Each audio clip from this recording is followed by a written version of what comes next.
Chibai, this is Pradyut Manikya wishing everyone a very happy 2024.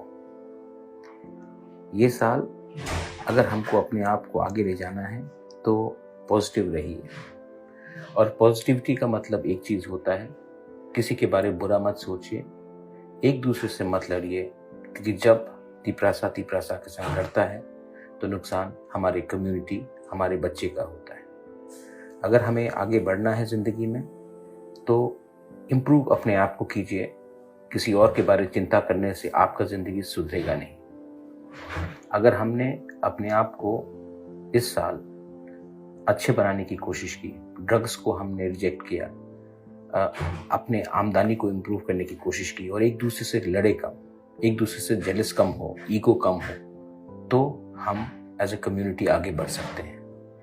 अगर हमने ये चीज़ करने की कोशिश की अब से, तो ये साल हमारे लिए अच्छा रहेगा।